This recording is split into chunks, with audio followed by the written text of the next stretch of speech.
Welcome dear students. आज के lecture में we will study the superposition of two collinear harmonic oscillation, यानी कि there will be two simple harmonic oscillations along the same line. But आज हम उनका दूसरा केस स्टडी करेंगे that they will be having different frequencies and we shall conclude our lecture with beats. अगर हम दो simple harmonic oscillations traveling along the same line but having different frequencies, अगर इनकी जगह हम consider करें दो sound waves, collinear sound waves but having slightly different frequencies, that gives rise to the phenomenon of beats. तो वो हम last में स्टडी करेंगे। तो let us start. We will consider two collinear simple harmonic oscillations. For simplicity हम उनका amplitude equal रखेंगे और दोनों का फेज कांस्टेंट 0 रखेंगे। This we do for the sake of simplicity, but obviously उन दोनों की फ्रीक्वेंसीज हम डिफरेंट रखेंगे। तो equation 1 represents first simple harmonic oscillation. X1 denotes it is displacement. A, small letter A, denotes it is amplitude, and omega 1 denotes it is angular frequency. X2 denotes displacement of second simple harmonic motion. Small letter A is its amplitude. तो दोनों simple harmonic motions का amplitude equal हमने रखा है। अलबत्ता sine of omega 2 into t, so omega 2 is angular frequency of the second simple harmonic motion. तो phase constant दोनों में हमने 0 रखा है, यानी कि there is nothing added to the omega t term. तो यहाँ पे जो स्मॉल लेटर ए है that is amplitude of each simple harmonic motion, और इनके जो एंगुलर फ्रीक्वेंसीज हैं वो डिफरेंट है। एक का ओमेगा 1 है और दूसरे का ओमेगा 2 है। तो ऑब्वियसली दो में से एक का वैल्यू ज्यादा होगा, supposing omega 1 has larger value as compared to omega 2। So we will use the principle of superposition. The displacement of the resultant simple harmonic motion will be given by x1 plus x2. तो इन दोनों के values हम equation number 1 और equation number 2 से लाएंगे। So we will write a times sine of omega 1t plus a times sine of omega 2 into t. तो हम amplitude a common out कर सकते हैं। We will write a times bracket, तो पहली टर्म में बचेगा sine of omega 1t plus दूसरी टर्म में बचता है sine of omega 2t, and left hand side में है displacement due to the resultant simple harmonic motion. So here we will use a trigonometric identity that sine of A plus sine of B equals twice sine of A plus B by 2 into cos of A minus B by 2. तो we have got this equation. तो इसमें हम जो ये omega 1t है, let us assume that this equals A, और जो दूसरी टर्म में ओमेगा 2 into t है, let us assume that this equals B. तो we get sine of A plus sine of B. तो हम ये फॉर्मूला यूज कर सकते हैं। तो we will get x is equal to A, then bracket into 2 sine of A plus B by 2. A is omega 1t plus b, that is omega 2t divided by 2 into cosine function of cos of a minus b, that is omega 1t minus omega 2t divided by 2 and a bracket. तो एक तो हम ये कर सकते हैं कि we can take this 2 outside, तो we will get 2a into sine of, यहाँ पे देखें t दोनों में कॉमन है, तो इसको हम कॉमन आउट करेंगे, तो we can write omega 1 plus omega 2 divided by 2, और यहाँ प्रोडक्ट में लिखेंगे t. So this becomes sine of omega 1 plus omega 2 by 2 into t. इसी तरह कोसाइन फंक्शन में भी t कॉमन आउट करेंगे, तो we can write omega 1 minus omega 2 divided by 2 into t. तो थोड़े इसको और सिंपलीफाई करेंगे, लेफ्ट हैंड साइड पे we have got x is equal to twice a, इस कोसाइन फंक्शन को आगे लिखेंगे, सो cos of omega 1 minus omega 2 divided by 2 into t into sine of omega 1 plus omega 2 divided by 2 into t. So this is the expression for displacement of the resultant simple harmonic motion when we superpose two collinear simple harmonic motions which differ only in the frequency. तो इस equation को हम equation 3 का नाम देंगे. तो अगर हम इसको कंपेयर करें with the standard equation for displacement of a simple harmonic motion, so we write x is equal to a sine of omega t plus some phase constant, वो हमने यहाँ पे 0 रखा है. तो that means के sine function तो है, तो this is the sinusoidal function. तो साइनोसाइडल फंक्शन के आगे जो मल्टीप्लाई होता है that should be amplitude. So this whole thing should be amplitude.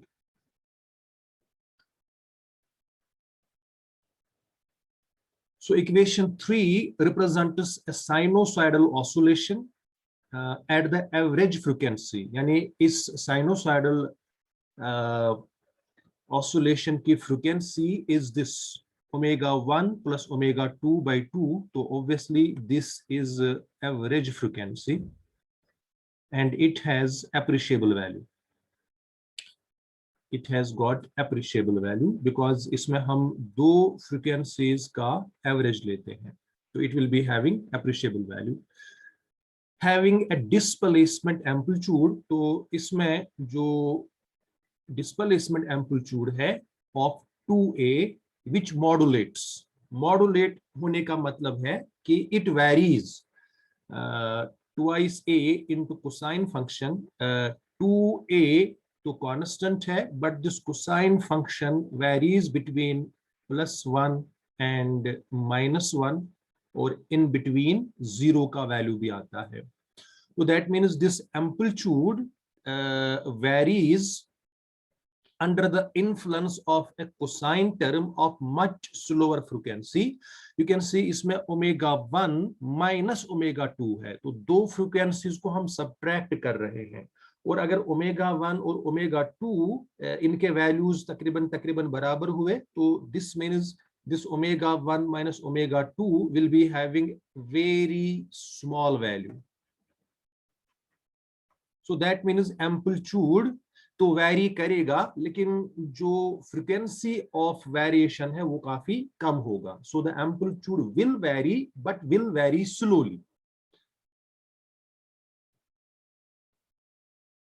तो इसमें जो ये टर्म है omega 1 plus omega 2, divided by 2, इसको हम एवरेज फ्रीक्वेंसी कहते हैं। तो we write omega average equals omega 1 plus omega 2 divided by 2। और जो ये फ्रीक्वेंसी है omega 1 minus omega 2 whole divided by 2, इसको हम मॉड्यूलेटिंग फ्रीक्वेंसी कहते हैं, because this is the term, this cosine term modulates, it varies amplitude of the resultant simple harmonic motion. तो इसकी जो फ्रीक्वेंसी है omega 1 minus omega 2 divided by 2, इसको हम मॉड्यूलेटिंग फ्रीक्वेंसी कहते हैं। तो अगर हम ये दो सब्स्टिट्यूशंस यूज करें इक्वेशन नंबर 3 में, then we can write x is equal to twice a into cos of omega mod modulating frequency times t into sine of omega AV average frequency into t. So basically we have got a sinusoidal variation, a simple harmonic motion, जिसमें variation basically that is given by sine function, and उस sine function का जो coefficient है, जो कुछ उसके front में product में है, that is amplitude, and that amplitude is varying with time. तो अगर हम इसका ग्राफ प्लॉट करें, this is the graph of equation number 3. It is superposition of two simple harmonic motions. इसमें एक सिंपल हार्मोनिक मोशन है sine of omega 1 plus omega 2 divided by 2 into t. तो इस सिंपल हार्मोनिक मोशन की जो frequency है that is large. This has got large value. तो you can see कि इसकी फ्रीक्वेंसी ज्यादा है, तो ये अपनी वाइब्रेशंस जल्दी जल्दी कंप्लीट करती है, या हम ये कहेंगे कि number of oscillations per unit time is very large. दो ऑसिलेशंस के दरमियान टाइम पीरियड काफी कम है. तो along horizontal axis we are plotting the angle omega T, और we can plot only T. Along vertical axis, we are plotting the displacement of the resultant simple harmonic motion. तो इसका amplitude जो है maximum value, that is plus 2a on the positive side and minus 2a on the negative side. तो actual जो simple harmonic motion है that is sinusoidal, and that varies, that oscillates swiftly. ये जल्दी जल्दी अपनी oscillations complete करती हैं. But इसका जो एम्पलीट्यूड है that is given by twice A cosine of omega 1 minus omega 2 divided by 2 into t. तो जो एम्पलीट्यूड है वो वेरी करता है, और उसकी जो वेरिएशन की फ्रीक्वेंसी है omega 1 minus omega 2 that is very small. So the amplitude varies but very slowly. So you can see it is amplitude is this curve. This is the amplitude curve.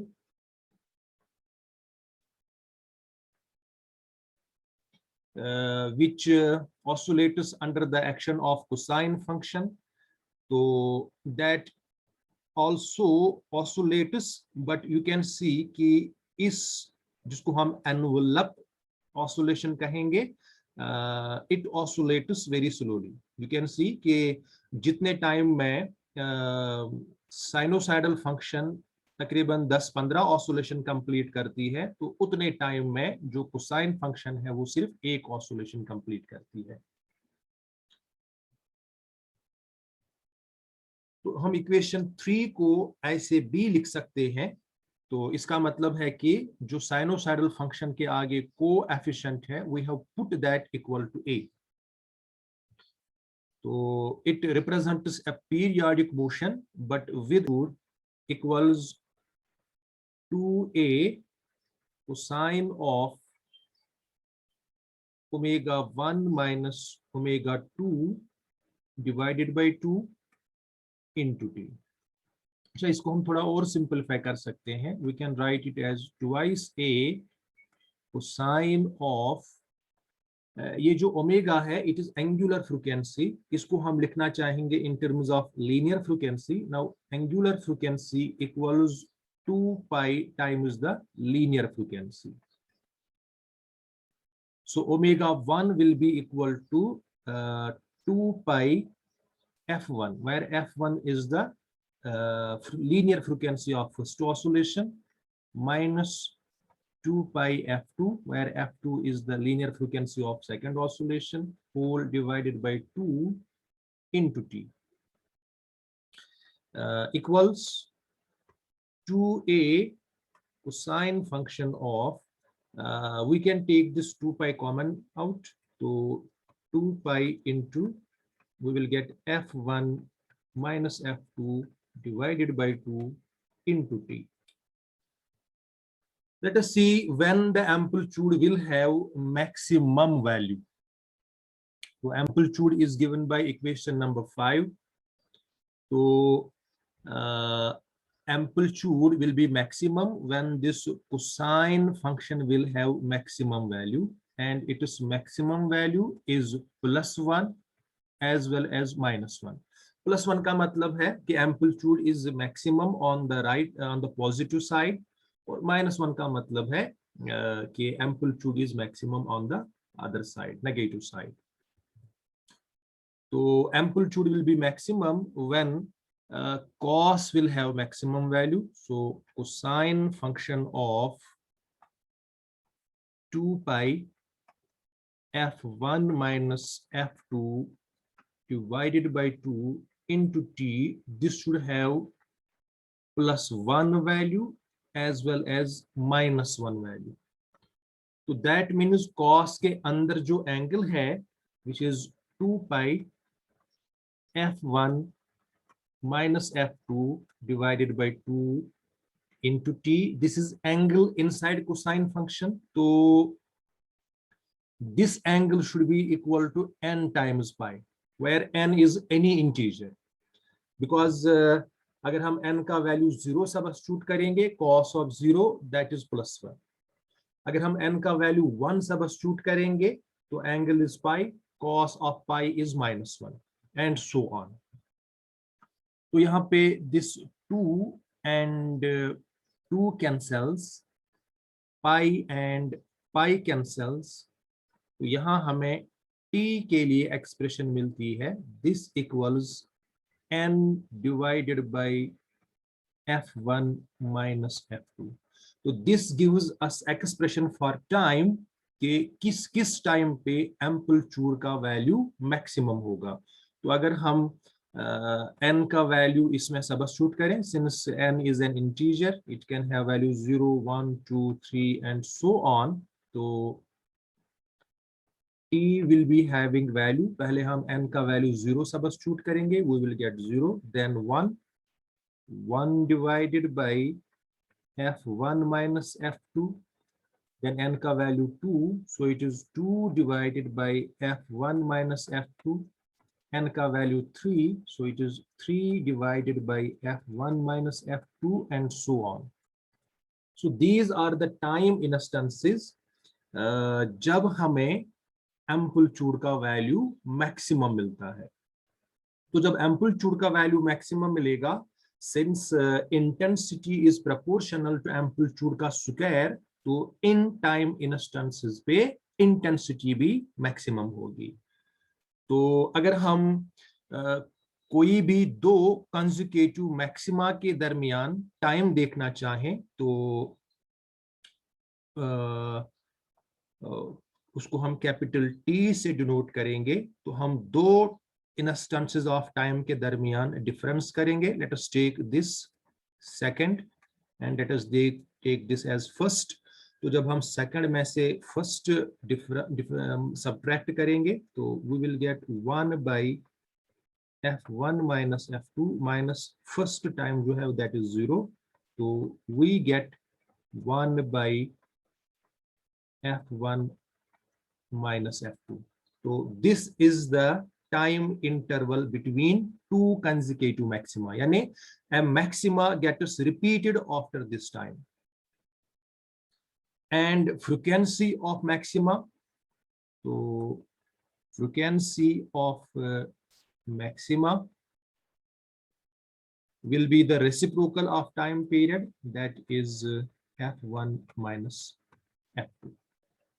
So this is the number of repetitions of maxima per unit time, कि per unit time कितनी बार जो amplitude है वो maximum बनता है. Now let us see minima. कि the amplitude is of the resultant oscillation is given by equation number 5.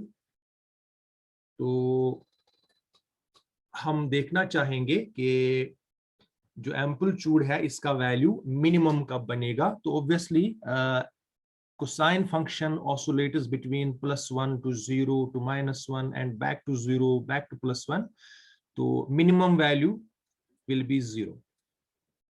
तो हमें देखना है कि cos function कब 0 बनती है. So the amplitude will be minimum when cosine function will be 0. So 2 pi f1 minus f2 divided by 2 into t, this whole thing is equal to 0. तो हमें देखना है कि कोसाइन फंक्शन कब 0 बनती है. जब कोसाइन फंक्शन के अंदर जो एंगल है 2 पाई f1 minus f2 divided by 2 into t, when this will be half odd integral multiple of pi. So n plus 1 by 2 times pi, like pi by 2. So cos of pi by 2 is 0. Cos of 3 pi by 2, cos of 5 pi by 2.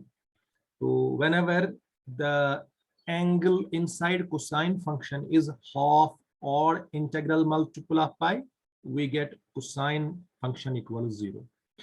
तो इसमें हम देखते हैं कि 2 and 2 cancels, pi and pi cancels.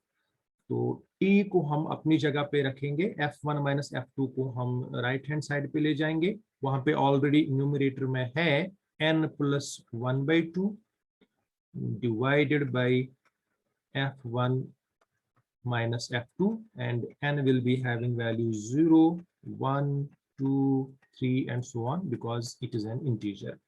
So let us give values. So we will get t is equal to, पहले हम n का value 0 रखेंगे, हमें मिलेगा 1 by 2. 1 by 2 f1 minus f2. अच्छा, एक और value for time will be when we will put n is equal to 1. तो हमें न्यूमरेटर में मिलेगा 3 by 2. So it is 3 by 2 f1 minus f2. एक और वैल्यू मिलेगा जब हम n का वैल्यू सब्स्टिट्यूट करेंगे यहाँ पे 2 plus 1 by 2, that is 5 by 2. So 5 divided by 2 f1 minus f2 and so on. तो जरा हम देखें कि दो कंसेक्यूटिव मिनिमा, यानी कि दिस t स्टैंड्स फॉर कि किस इंस्टेंट ऑफ टाइम पे हमें एम्पलीट्यूड मिनिमम मिलेगा यानी 0 मिलेगा. And obviously when amplitude is minimum the intensity will be also minimum. तो हम देखेंगे कि दो कंसेक्यूटिव मिनिमा के दरमियान कितना टाइम इलैप्स होता है. सो t minimum is equal to, हम कोई भी दो instant of consecutive instant of times ले, supposing this will be our second and this will be our first. So this is 3 by 2 into 1 by f1 minus f2 minus 1 by 2 into 1 by f1 minus f2. तो इसमें हम 1 by f1 minus f2 common out करेंगे तो we will get 1 divided by f1 minus f2. ये हम common out करेंगे into, तो पहली टर्म में बचता है 3 by 2 माइनस दूसरी टर्म में बचता है 1 by 2. तो 3 by 2 minus 1 by 2 is 1. Because उसको हम कैलकुलेट कर सकते हैं. दिस विल बी, डिनोमिनेटर में 2 है और न्यूमरेटर में 3 minus 1. तो this will be 2 by 2 and that is equal to 1. तो दैट मीन्स के this whole thing is equal to 1. तो हमें time interval between two minima equals 1 by f1 minus f2. So consequently, the frequency of minima, yani ki how many times the amplitude becomes minimum per unit time, that is reciprocal of this time, that is f1 minus f2. Beats. तो अभी तक हमने simple harmonic motion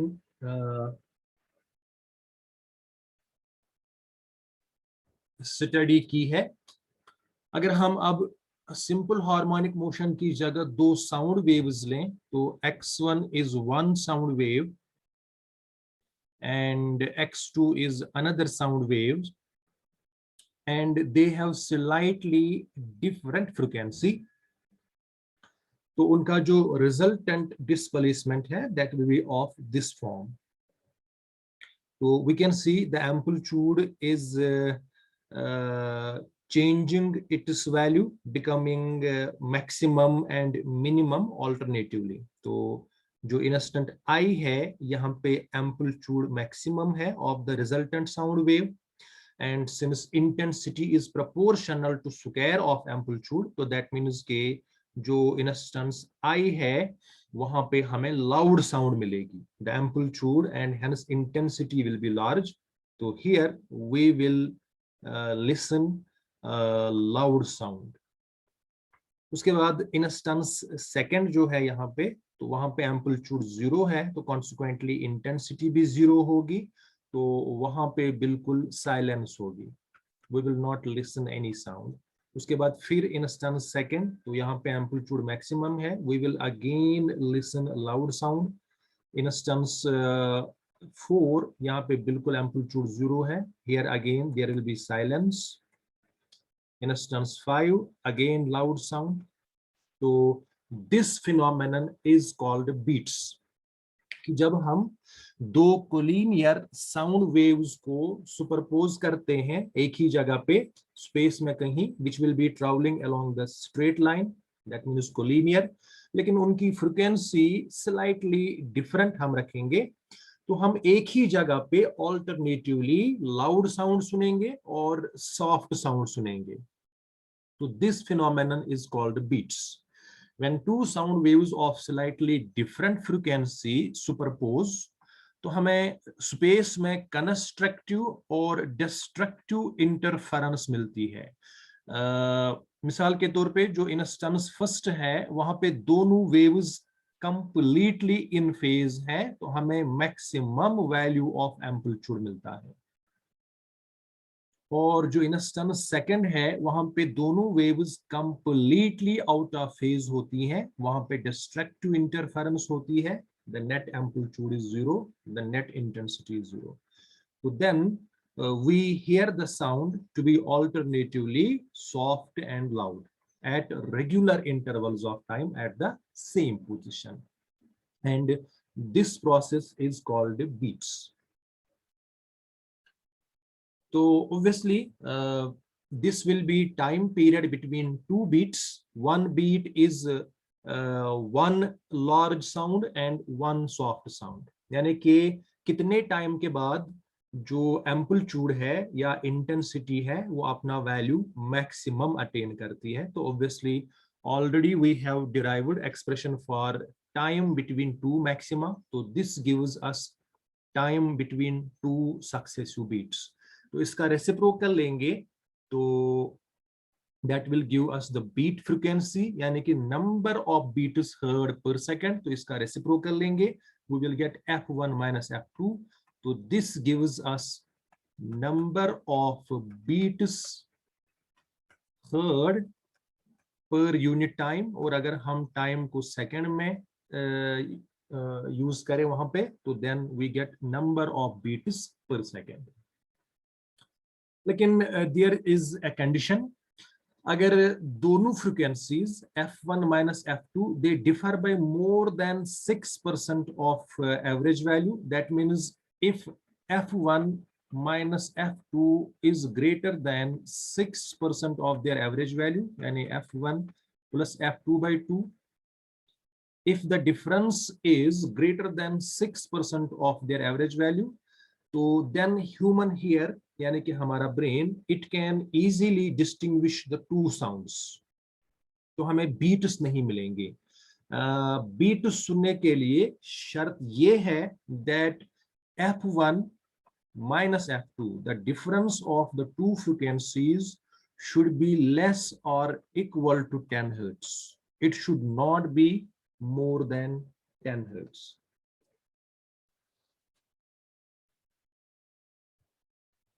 Let us do a problem. There are two sound waves which have same amplitude and they have got zero phase difference. तो they have got frequency. एक की frequency है 450 hertz और दूसरे की है 450 hertz. So you have to determine number of beats per second. So frequency of first sound wave is 450 hertz and frequency of second sound wave is 450 hertz, 58 hertz. So you have to determine the number of beats per second. Number of beats को अगर हम small n से denote करें, that will be equal to f1 minus f2. Let us take mod value because sometimes f1 can be smaller than this. We have to determine only the number value. We have nothing to do plus and minus value. So we will get 450 minus 458 equals minus 8 mod, so that is 8. So that means 8 beats will be heard per second. So that is the answer. Application of beats. इसकी एक application तो ये है कि using the method of beats we can determine frequency of a tuning fork. तो इसके लिए हमें दो ट्यूनिंग फोक्स लेने हैं. वन ट्यूनिंग फोक जिसको हम कहेंगे, उसका हम नाम रखेंगे A and this will be our reference tuning fork. तो it is frequency is known, so we know the value of F. दूसरा ट्यूनिंग फोक जिसको हम नाम देंगे बी और उसकी फ्रीक्वेंसी को हम डिनोट करेंगे एफ प्राइम से एंड दैट इज अननोन. तो ये हमें डिटरमाइन करना है. हम दोनों ट्यूनिंग फोक्स को ऑसिलेट कराएंगे and we will hear the number of beats and supposing the number of beats heard per second is n. Now number of beats heard per second equals the difference of frequencies. तो या तो f minus f prime will be n, let us call this equation number 1, or f prime minus f will be equal to n, let us call this as equation number 2. because अभी हमें नहीं पता कि f prime is greater than f or smaller than f. If f prime is smaller, then we have to use equation number 1. If f prime is larger, then we have to use equation number 2. अब कौन सी equation use करनी है? तो उसके लिए हम जो tuning फोक B है इसकी फ्रीक्वेंसी हम चेंज करेंगे. तो एक तरीका तो है, उसको हम कहते हैं फाइलिंग, यानी कि we will file tuning folk B. इससे ये थोड़ा सा हल्का हो जाएगा तो इसकी फ्रीक्वेंसी इंक्रीज होगी. But this will permanently change frequency, so not a good idea. दूसरा तरीका ये है कि हम कोई मटेरियल अटैच करेंगे विद ट्यूनिंग फोक बी जिसको हम बाद में डिटैच भी कर सकते हैं. तो मिसाल के तौर पे एक रबर बैंड लगा देंगे या थोड़ी सी वैक्स लगा देंगे, तो इससे ट्यूनिंग फोक बी थोड़ा सा भारी हो जाएगा तो इसकी फ्रीक्वेंसी थोड़ी सी डिक्रीज होगी. तो इसको हम कहते हैं loading. So let us load tuning fork be with some wax. तो इसका असर क्या होगा? जो इसकी फ्रीक्वेंसी है वो डिक्रीज होगी. The frequency F prime will decrease. फिर से इनको हम ऑसिलेट कराएंगे और हम देखेंगे कि पर सेकंड हम कितनी बीट्स सुनते हैं. तो अब हमें ध्यान देना है कि as compare to the first oscillations, अब जो हमने लोड किया ट्यूनिंग फोक बी को, अब number of beats heard per second increase हुई कि decrease? And supposing the number of beats heard per second increases, so that means the difference between the frequency also increases. How is that possible? क्या equation number 2 में possible है या equation number 1 में possible है? F prime decrease होता है using loading, F prime यहां पर भी डिक्रीज होगा। तो अगर एफ प्राइम डिक्रीज हुआ है तो इक्वेशन नंबर 1 में ये डिफरेंस इंक्रीज होगी, so the number of beats heard per second also increases, so that means equation number 1 is applicable. In this case F prime is smaller और वैक्सिंग इसको और डिक्रीज करता है, तो डिक्रीज होने से जो फ्रीक्वेंसी की डिफरेंस है वो इंक्रीज होती है। So we have to apply equation number 1। So f minus f prime will be equal to n, तो हम एफ प्राइम को राइट हैंड साइड पे ले जाएंगे, इट विल बिकम प्लस, और n को लेफ्ट हैंड साइड पे ले जाएंगे, it will become minus. So f minus n will be equal to f prime is equal to f minus n. So this is how we can determine the unknown frequency. Again, हम दोनों tuning forks को oscillate कराएंगे and we will see what is the number of beats heard per second and that is equal to n. तो या तो f minus f prime will be equal to n, equation number 1, or f prime minus f will be equal to n and that is equation number 2. फिर से हम tuning फोक B को load करेंगे with wax, तो consequently इसकी frequency decrease होगी, सो f prime will decrease. And supposing in this case the number of beats heard per second decreases, so that means the difference of between the frequencies will also decrease.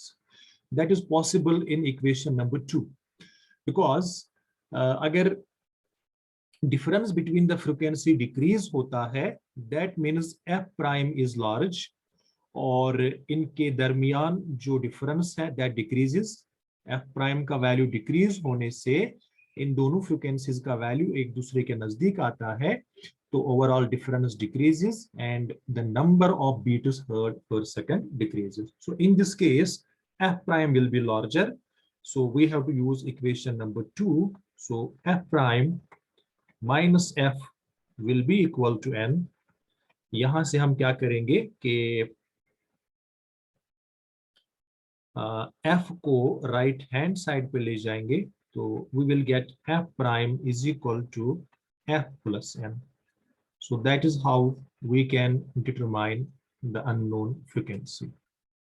अभी तक हमने सिर्फ sound waves की beats के बारे में पढ़ा, but in 1955 three scientists, Forrester, Gudmundsson and Johnson, they performed an experiment showing beats between two independent sources of visible light which had nearly the same frequency.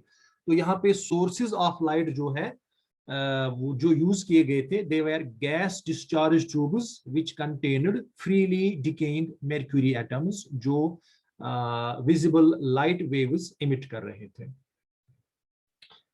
Here I am giving you an assignment के human air plus brain, it is called the square law detector.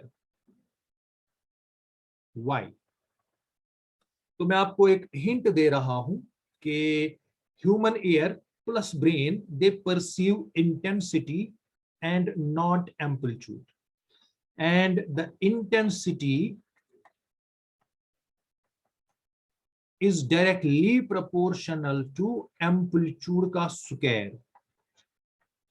तो जब एक wave travel करती है, it travels like this, तो इसका जो amplitude है वो कहीं पे पॉजिटिव है, कहीं पे नेगेटिव है. तो क्वेश्चन सेज कि the positive amplitude and negative amplitude, they are not differentiated by human air and human brain. Rather,